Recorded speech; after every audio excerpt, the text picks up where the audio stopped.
Really happy that you're all here. I'm gonna let you settle in for a second as I orient myself to the space. You are here for infusing early math into library services for children ages 0 to 5. This session will present library strategies for infusing early math into the programs and resources that we offer the community. Let me switch on over to this introduction slide. Hey, everyone, I am Nate Halson. I am the early learning specialist for the Sacramento Public Library. I'm a trained librarian, and I support 28 different regional libraries throughout the county of Sacramento in the ways that the staff inside those libraries support, program for, provide resources to, and outreach with young families and children under 5. This can include trainings, various onboarding, some program support and design, as well as partnership development. I've worked in both the suburban community and an urban library, and currently in my current role, I've been here for about 2 years. Yeah, happy to talk a little bit more about that. If you have questions, I have a couple of goals. Today's goals include discussing early math and its role inside of libraries. I want to sing and read and play a little bit with some of the early math concepts that we have, and I'd like to highlight some resources that the library can provide, and that if you inside your library spaces can also seek to provide as well, as I think they should be pretty easy to build into the programming you offer. So, why support early math in libraries? I want to start off by mentioning a couple of points that pertain to the audiences that we serve inside our library spaces. We focus on caregiver interaction as much as we do child engagement. And I think that there is relationships there between educator settings and librarian settings, but the focus being that caregiver on par with that child engagement might be a little bit different. In the design of our resources and our programs, the experience of the caregiver and its at-home replicability is paramount.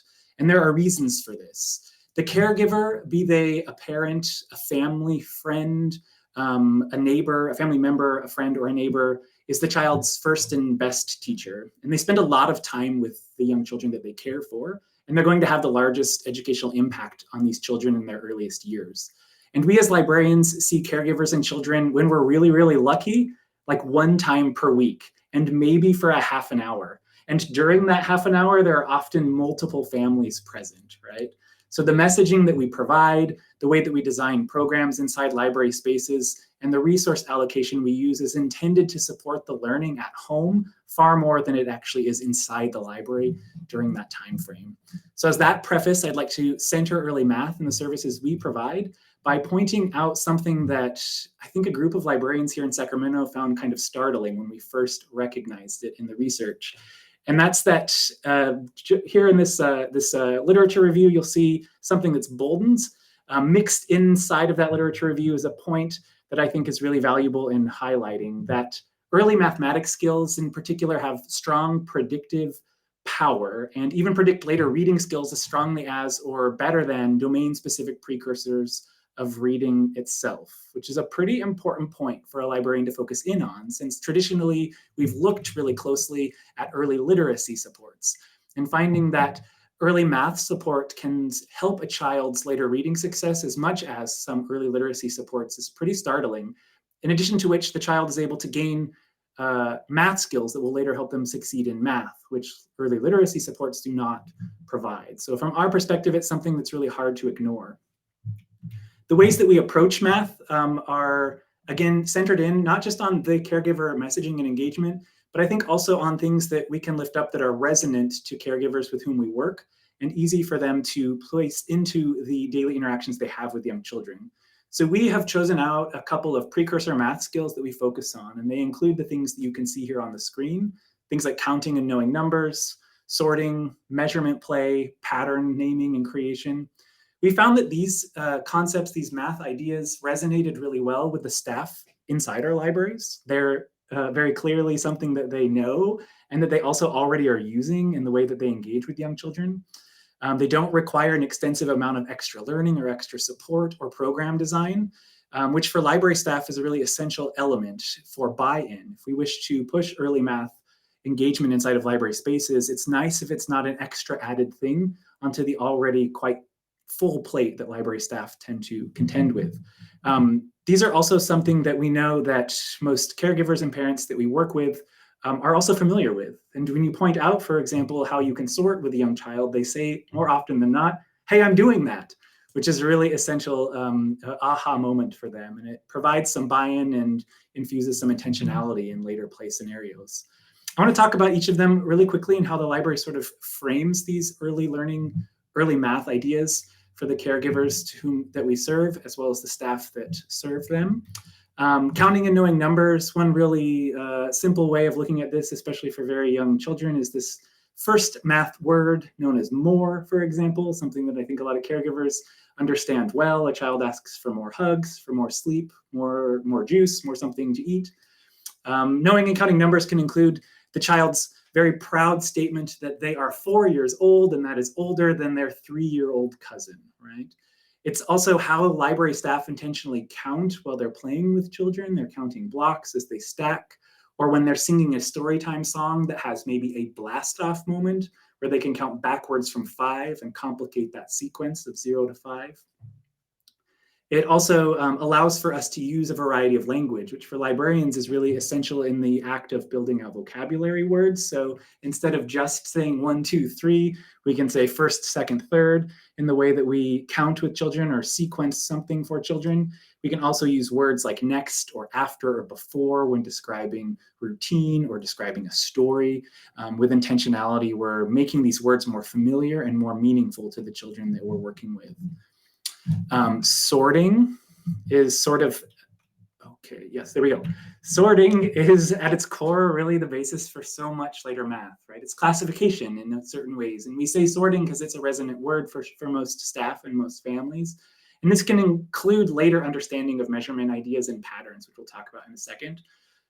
It's sort of the act of naming attributes and noticing similarities and differences. And this is something that we encourage by talking about and describing in really good detail anything that we see anywhere that we are, right? For example, this means using the language you know best to describe what an orange looks like as you buy it at the grocery store, what color it is, what texture it is, what shape it is, what size it is, using as many descriptive words as you can to clarify what exactly an orange is. And you can do this with any type of object in front of you. And it helps a child understand the attributes that they will later use to sort. This can also be playing opposite games, for example, or focusing in on words like fast and slow, or playing with shapes will help a child later sort as well. Measurement is something that I think is really often used in the ways that we read with young children or play with young children. This can, like sorting, mean noticing and talking about differences and doing so with a wide variety of words that describe measurable or calculable attributes: tall, short, fast, slow, fluffiest, stiffest.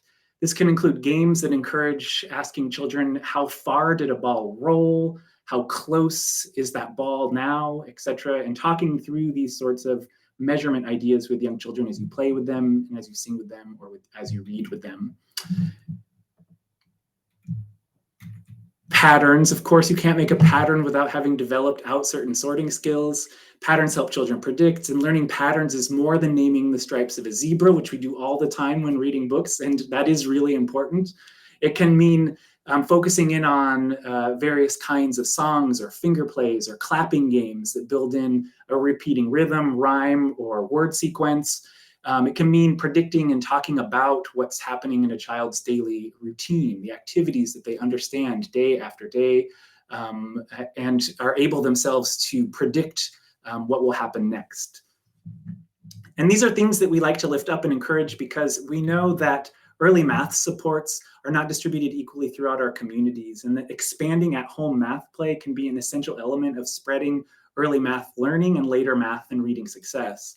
So as such, it's important for me again to reiterate that for libraries, it's this messaging to caregivers that becomes really so essential, and that they are the child's first and best teacher, and they are the adult who will support this child's math learning in those first opportunities. And I shout this out one more time because I think it leads into this additional essential idea that libraries really focus in on making sure that adults look at and use the language that they know best when they're playing with math ideas at home with the children that they care for.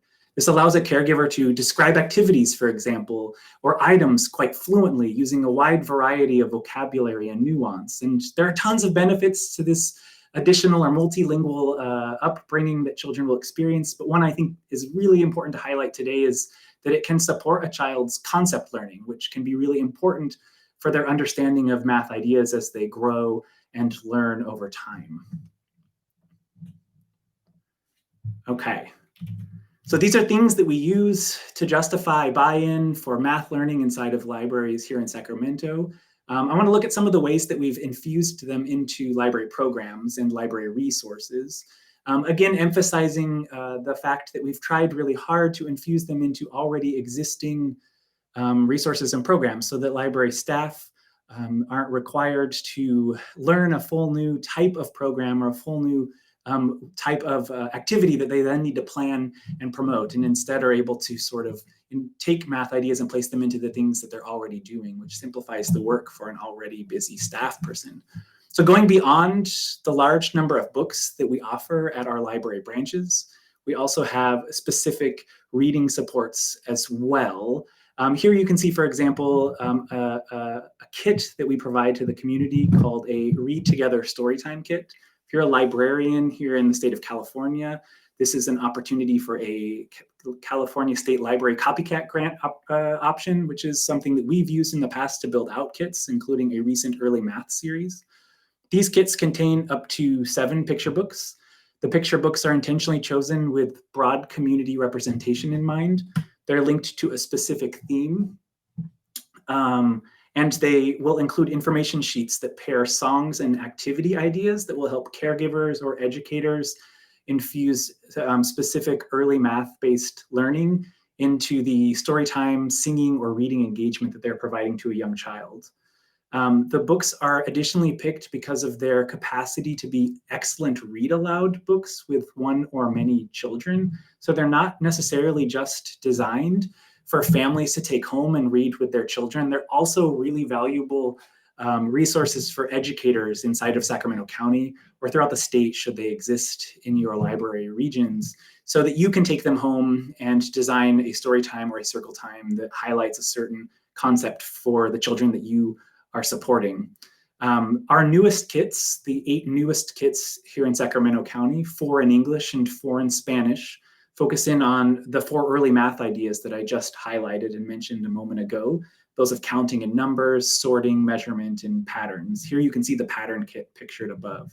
So each of these kits will focus in on those ideas, and we purchased books that were concept books, at least 1 per kit, but we really tried also to just infuse really great read aloud books that had obvious math concepts within them, although the books themselves were not focusing on that concept in their creation. Here you see another type of library kit that we provide to the community. This is an early learning kit. This is an opportunity for us to pair a toy with a book. Each of these kits contains 1 book and 1 toy.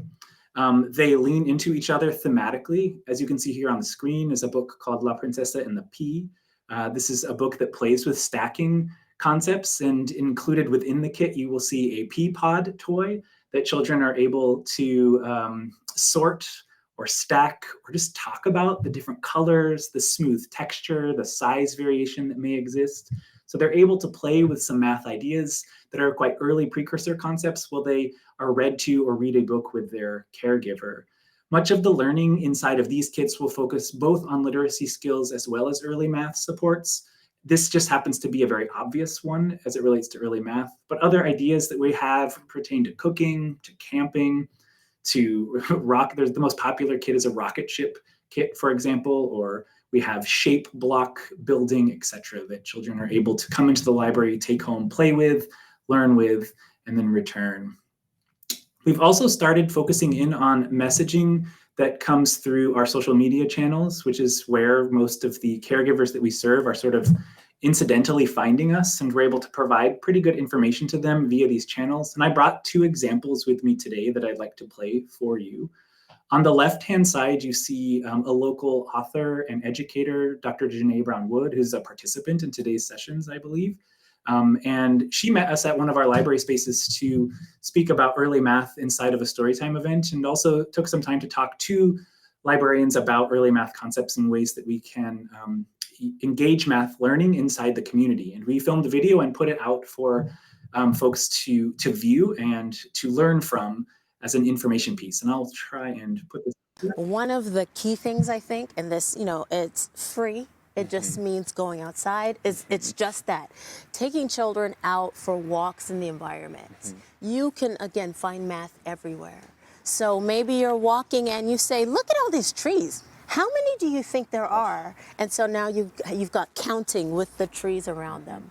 What about if children love to collect things, if they start to pick up different types of leaves, and you collect leaves and then you take them home and you count them out, but then you might sort them. I'm gonna put all the green ones here, I'm gonna put the yellow ones here, the brown ones. You might even use them as patterns, green, brown, yellow, green, brown, yellow. And that's very basic stuff like nature that's right outside your door that's helping to support early math skills. So you can see that there's an opportunity for us to have a member of our community who writes really excellent books and is known, I think, to families, sort of flash across the screen and provides a quick learning tip for the families who see it. This is something we have a couple different videos of and provide to the community on occasion.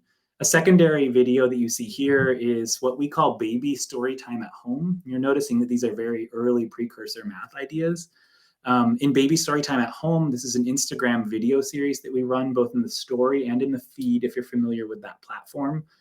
And this is meant to be a quick video intended for grown-ups in which we will sing a song or do an activity, stop it, say why it's valuable, so point to the early learning that the song promotes, and then do it one more time so that the caregiver kind of gets an idea of what the activity is and that they can repeat it at home with their child. In this video, you'll see a librarian named Mandy make up, in essence, a pattern game that an adult can play with their baby if they choose. And I'll play that for y'all right now. Little ones love repetition. Learning and recognizing repeating patterns is a great way to explore math. Let's try making a pattern. Clap, clap, tickle, clap, clap, tickle. Pointing out and playing with patterns will help your baby begin to make connections and predictions in everyday life. Let's try another pattern. Up, down, up, down. When you're ready for a little challenge, you can start the pattern and then let your child predict what's going to happen next.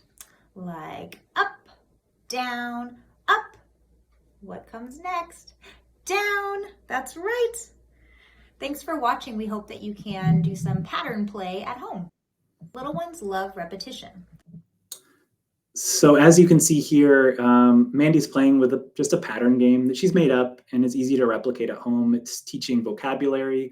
It's not, of course, expecting that a baby vocalizes the end of the pattern. Instead, you're setting up a routine around pattern play early on in a child's life, which can support their later ability to understand and play with patterns. I know that in an actual setting, you have more time and you can stop and pause and wait for the baby to react and then go down, etc. So these are opportunities that we are trying to design and message into the community so that families are able to play with some math ideas with their children. In line with that sort of information sharing, right? Less about the idea of books and maybe a storytime program, but this would be the idea of information sharing. We've also started to develop some virtual and or in-person workshops for caregivers with young children to come and visit the library and learn about various literacy, or in this context, specifically math-based ideas. This is a long-running project that the library has had ongoing since probably 2010, around that time, when we would invite families in and speak to the value of literacy skill development. So what we've done is sort of reworked a little bit of that approach to include early math concepts within it. And it's meant to be a family workshop. So adults find it difficult, of course, to find care for their child if they want to go learn information, right? Like, I want to learn about early math, but I have my child with me, and it's tough sometimes to sit through a session. So what we'll do is we'll sing and we'll play and we'll read stories, and then interspersed within that, as we engage with children and the adults, we will place slides up on the screen and speak to what's the value of early math in a child's first number of years. What are interesting ways of supporting these skills and these ideas with your young child? And then we'll do some of it, in essence, actively with the children. This is something that is available if you are a librarian or if you work within a library. You can send me an email and I will work with you on the content that we place into these. But they've been really successful, and the feedback we receive is a lot of, we're really grateful for this information, and it's wonderful that you're singing and reading along so that the children are able to sort of play along. Some of the messaging that we've been able to develop has been done through partnership. So the California Early Math Initiative has this Count, Play, Explore project, and we were able to collaboratively work with them on developing really succinct on-the-go activity cards that a caregiver could grab, take with them, which is a library situation where we're not seeing them very often or for a very long period of time. So it's, hey, here's some activities that you can do on the go with your child that will support their math learning. They can take the card when they have the chance. Maybe they're on the bus, maybe they're in the park, maybe they're at home waiting for someone to come and visit or getting ready to go to bed. And you can take a look at an activity and do that activity with your child to support a particular type of math skill. And these we found to be successful in that families were taking them and using them and providing us with that type of feedback, that the simplicity and the sort of on-the-go nature was quite helpful. So that has been a very successful opportunity to sort of micro-message with the community that we serve. Additionally, we have increased the number of types of play opportunities inside of library spaces.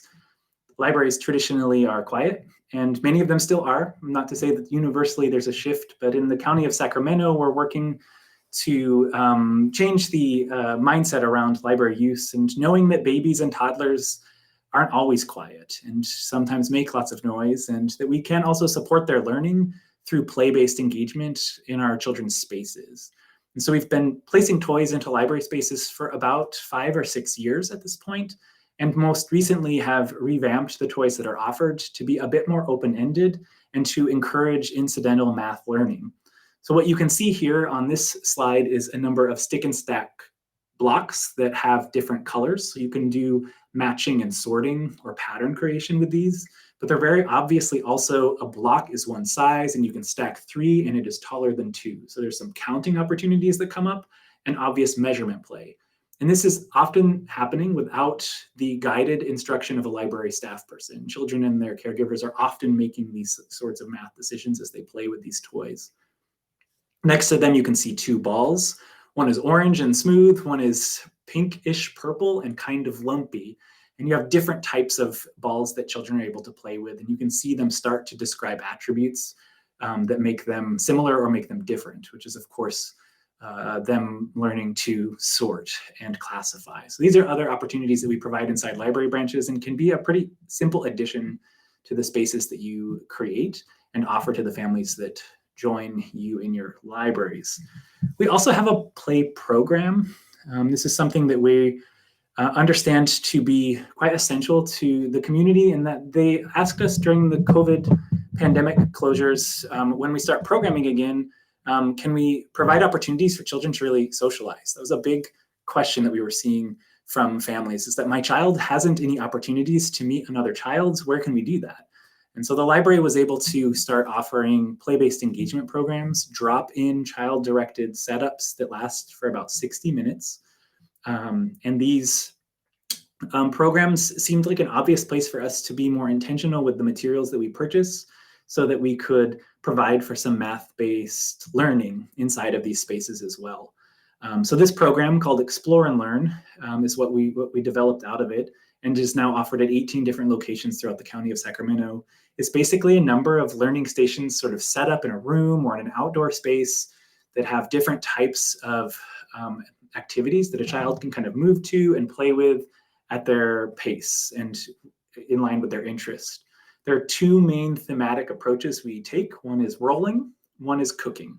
And I'll talk a little bit more about the materials that we use here in a second. But we do see a lot of socialization, age-appropriate socialization. So it might be a baby simply watching in awe as the children roll, or younger children playing in parallel, or even the beginning of collaborative type engagement on up to actual collaborative play that takes place as children build ramps or cook food with one another at these types of programs.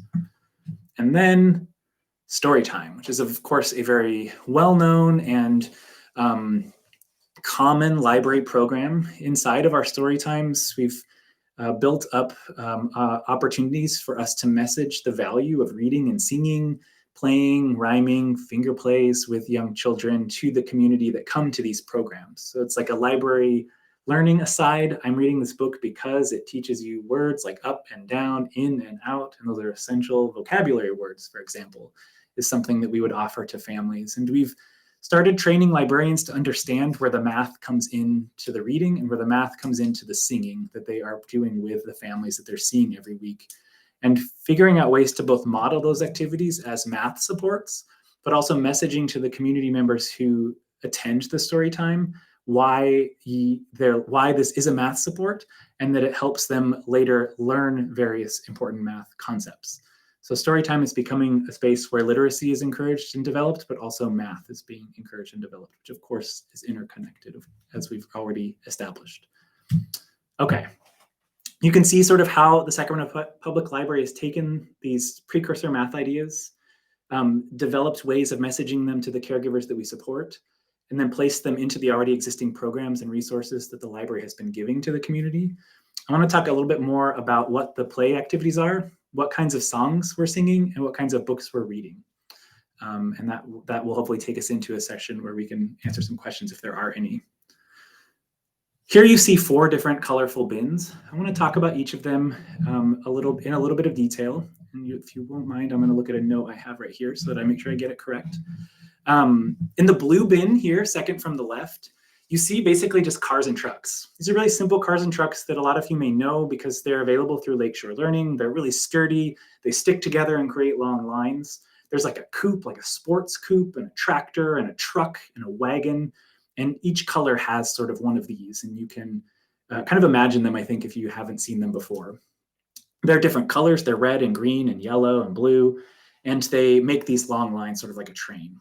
So I can imagine just knowing that, or just looking in that blue bin, that you can figure out a bunch of ways to both encourage counting and sorting. You can probably figure out ways to line them up. So you're creating measurement like distances. How many are you creating a line? Or you're pushing them, for example, to see how far they go. So you're talking through measurement. And then the colors, of course, themselves are really great ways to encourage pattern creation amongst the kids. We can do a red coupe and a blue coupe, and a red coupe and a blue coupe, for example, as they line them up or race them around a space. So those are obviously simple toys that roll, they're fun, kids are familiar with them. You may already have them where you can play with some math ideas. What happens though if you take the red bin to the right of it and you add a couple of mailing tubes that you tape up with some nice colors, right? And then you cut up some pool noodles into smaller pieces so that kids can stack with them, roll them, squeeze them, talk about them as well. So you place those out onto the floor with the cars, and you're going to start to see kids rolling cars through tubes, right? You're going to start seeing kids stacking tubes and stacking pool noodles and then knocking them over maybe with cars. But in that process, they're also creating things that are taller and shorter. They're describing difference as they try to put a pool noodle into a mailing tube and they realizes that it disappears because these two similarly shaped objects, same being stated, are different in size, right? So they're starting to recognize some measurement concepts in the way that they play with these tubes.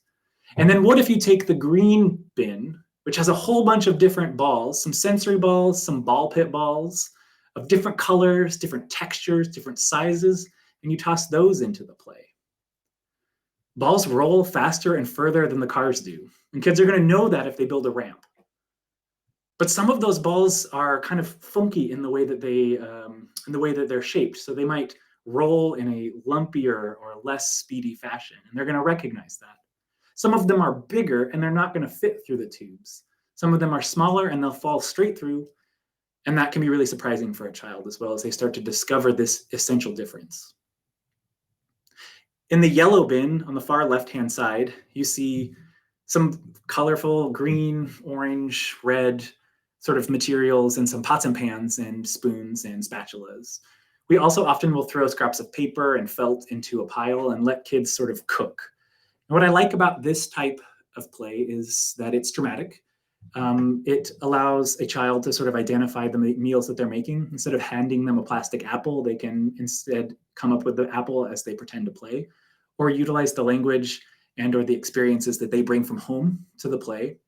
It's also easier to replicate at home, right? So if you want a pretend kitchen at home, you don't have to go buy the plastic vegetables and the plastic sausages or whatever it is that you're purchasing. You can just play with any kind of material and pull out a pot and start cooking. But of course, there's also opportunities here to sort. There are opportunities here to count how many green blobs fit into one of the pots. If these yellow spirals are cheese, how many slices of cheese can we place on top of a brown piece of paper that could be a burger patty, whatever it is the children are cooking. And cooking in and of itself is a really important sequence and order game, right? First, you boil the water, then you add the noodles, then you empty the water, then you let them cool, and next you eat the noodles or something, right? And I have a song later that will play with that as well. It's a very easy way to use different kinds of counting terms when you're playing with food and following a recipe. So these are kind of the materials that we're using in our play programs, and I've already moved, sorry, that are inexpensive. They're easy to find, and many educational centers and libraries already kind of see these things in their day-to-day interactions with kids. And adults can see like, oh, there's a mailing tube in a car, we've got these things. Or you can just say, hey, we're just rolling. What else rolls? You have tons of rolling materials at home. And this is an opportunity for them to extend the play at home.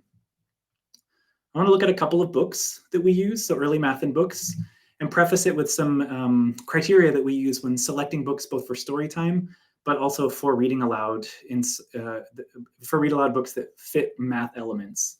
So we know that math can be found in most books. There are concept books that are really excellent, and then there are just the books that have these great stories that the families know and they love, and you can play with math ideas inside of them. I'm sure you already are thinking about which ones you can include in the books you already read based on the simple precursor math ideas that we've discussed. The books that we pick also include opportunities for engagement, questions you can ask, movements you can replicate with young children, right? There are read aloud books that are appropriate for families with children under the age of 3, usually up to 5, but under the age of 3 is our focus. So they're short, right? They might have lots of rhymes or repetition. Sometimes they might not even be a story. You might just be focusing on an object that you're talking about. And the titles encourage representation. So the books have broad community representation. Children see themselves in the books. It's an essential element to the titles that we choose. I want to look at a couple. I'll read some aspects of them, or just talk about others. The first one I want to highlight is a concept book, because concept books are excellent ways of learning math ideas. This one's called 10 Blocks to the Big Walk, and it's a counting book, and it's bilingual. It comes in English and it comes in Chinese. It's written by Ying Hua Hu, and I want to look at what they do in this book that is just really brilliant, I think. In particular, the way that they're playing with counting concepts and counting words. So we'll take a look at the first page, and here we see Uncle Eddie. Uncle Eddie's wearing a blue polo shirt and has Mia's hand in his hand, right? And Uncle Eddie is taking Mia to the big walk for dim sum. 10 blocks to the big walk is something that Mia cheers. There's tons to see as we go along. Across the street, Grandma's waving and asks them to bring back some soup dumplings. So off they go. On the first block, one giant panda welcomes Mia with a very gentle smile. What I like about this page, maybe you're looking at this and noticing it too, is that the author has said first, the first block, and one. So we're identifying 2 ways of saying first and one, right? Inside one page. You have a number, so the actual number is in the bottom right-hand corner, and there are opportunities to count on the page as well. How many cats do you see? You see 1. What sound does it make? It goes meow. So these are things that children can play with, right? As you go along. Let's check out the second page. On the second block, 2 stone lions greet them in front of the community center. Here we see the cat again. You can play with that. Here we see 2 stone lions. What sound does a lion make? It's an opportunity to engage children. And again, we're seeing the use of both second and the word to teach the child various ways of speaking about this order. On the third block, 3 ageless turtles swim in circles outside Peggy's souvenir shop. Here we get to 3, right? On the third block, the cat is still there, which I love. But you can also ask, how many turtles do you see? Right? So we've already said it, but we're asking the children again. We're not counting first, we're asking how many, which is modeling an opportunity for a child to identify a small quantity without counting. Then we'll count together. Okay, let's count. 1, 2, 3. 3 turtles. How many turtles? 3 turtles. We'll play with the small number that you see here on the screen. On that fourth block, there are 4 miniature trees, and they spread their shade in a peaceful Penjing garden. 4 miniature trees. You can talk about the color of the trees. There's variation. We see the cat again. There's something under the trees. What is that? You can ask a child to answer. I'm going to do the 5th block, and then we'll move along. This is the 5th block. On the 5th block, 5 neighbors practice Tai Chi Chuang in the park. Again, we see the number in the bottom right-hand corner of the book. We see motion here that kids can replicate. We see a cat. Uncle Eddie is still there, and he's still wearing a blue shirt, right? Playing along as they take their walk down to the big walk. Okay, so that is 10 blocks to the big walk. It's a counting book. It is a concept book, but you can see that it's doing a lot of different things for kids. If you're able to read that with them over and over, they're going to learn different ways of counting. There's lots to talk about on the pages. There are sounds to make. There are movements to replicate. This is a book by Dr. Janae Brown-Wood, who we just saw a video of, and Samira Hardy, and it's a part of a series called In the Garden. It's a book series that I really love. It's not meant to be a concept book, although I'm imagining that Dr. Brown-Wood played with some concept ideas here when it comes to sorting in the creation of this book. It's a book that I tend not to read the entire book to the children that I'm reading to. That's a pretty common practice. We'll do maybe 3 or 4 pages. We'll play with the book a little bit, showing adults at home that they don't have to necessarily sit for 10 minutes to read a whole book, that you can do it off and on in different ways. And this book is really about sorting, and we're talking through attributes. And Dr. Brown-Wood does a really, really great job of mixing and matching really complicated attributes as well. So we're getting in good detail. So here we see a pumpkin. Now pumpkins, they're large, they're round, they're often orange, and they have thick, thick shells. Pumpkins grow on vines. They've got stems that are really hard at the top, and they're mostly hollow in the center. So we put our hands in their squishy innards, and lots of seeds can be found inside. Amara's looking for her pumpkins. Let's see if we can help her find them. So we walk into the garden, and Amara picks up this right here. A pumpkin is large and round. Is this a pumpkin? So we're asking a question of the children. They're able to respond, right? No, no, no, that's an apple. Apples are round, but they're not large like pumpkins. Amara walks on. This is tricky because it looks like a pumpkin. The pumpkin is often orange. Pumpkins have lined ribs on them when you feel them, right? Is that a pumpkin? No, it's a persimmon. A persimmon is orange, but it's smooth and its skin feels waxy, right? There are animals here. How many bees do you see? There are 3, 1, 2, 3 bees that buzz around the persimmon. So you can play with animal sounds. You can count the objects on the page. Let's move on to one more. A pumpkin has a thick and solid shell. Is that a pumpkin? No, that's a potato. A potato is solid. It's solid. It's firm. It's hard. But it has thin skin, skinny skin, not so thick. Thin skin instead of that thick shell that a pumpkin has. So you see it's modeling an opportunity for us to be descriptive in our language. We're naming attributes. We're sorting and identifying things based on those attributes. Modeling really interesting conversation opportunities that families can have together. That's Amara's farm.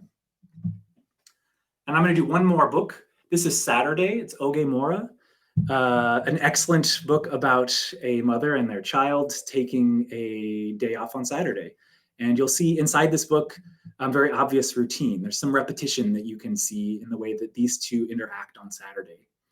And this book goes, this morning, Ava's sitting there in the purple shirt and the yellow shorts, and her mother were all smiles. Her mother has a green hat and a yellow shirt.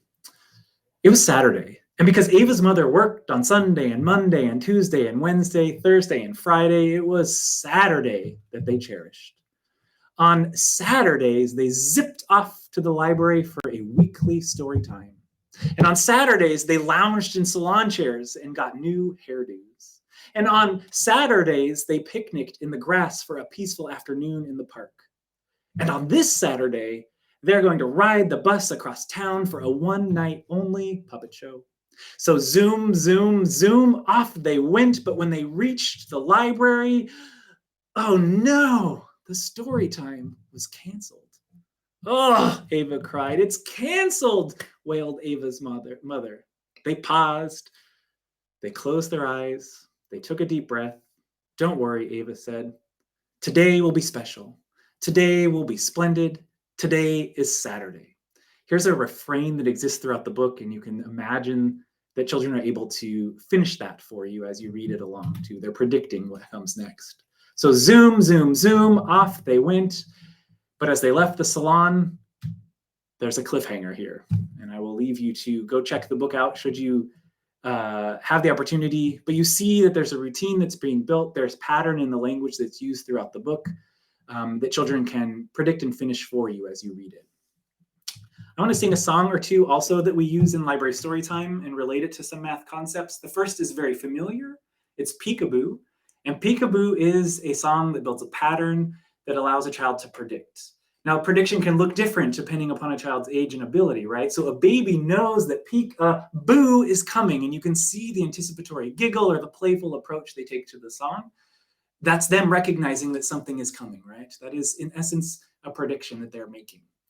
With peekaboo, we go peekaboo,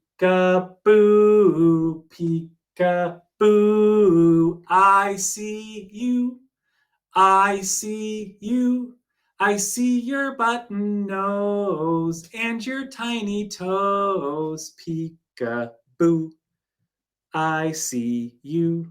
There's also some attribute description, button nose, tiny toes that are taking place inside the song.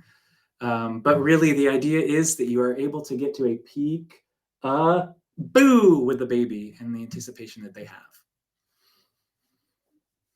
This is sort of a rhyming action. It's called big, big, big. And you can see the language that we're using here describes size. It's their calculatable attributes like big, big, big. And kids are going to want to show you how big they can go. Or small, small, small. How small can you get? Or short, short, short. You can crumple up into a ball. Or tall, tall, tall, as you go as high as you can. Or we can do fast, fast, fast. Or slow, slow, slow. So we're building familiarity with opposites, but also measurement terms for very young children with this action rhyme. Here's a cooking activity. It's sort of a stretch in a way. So together with me, you can at home take your hands and you can stretch some dough. You can spread some sauce. You can sprinkle some cheese. You can slide your pizza into the oven, and then you wait. And here we can count backwards from 5, 4, 3, 2, 1. Ding! Pizza, please. Gobble it on up. And you can ask a child what topping they'd like to add. If there's something that's familiar at home, the family can add that too. And then the anticipatory ding, pizza please, is silly. So the children really want to pretend to eat in a chaotic way. And that can be really fun for them. So it's something they wait for, anticipate, and then get to. Okay, that is, let me see if I can do this properly. That is the last slide that I'm going to talk about today. And I will put my email address up here on the screen. If there are any quick questions, please do let me know. We have about a minute. My email address is also here for you if you'd like to send one. I am very much enthusiastic about sharing the ideas. I think the easy implementation is really where libraries can start to put math into the programs and resources they offer. And I'm willing and excited to share those with you if you have questions about them. But thank you all so much for popping into this session. I hope there's some librarians out there who took some ideas. And if you're an early child educator, I know with the songs, the play, and the books, there's also some excellent opportunities to play with some math there too. So thank you all. I'll stick around for another minute if there are any other questions.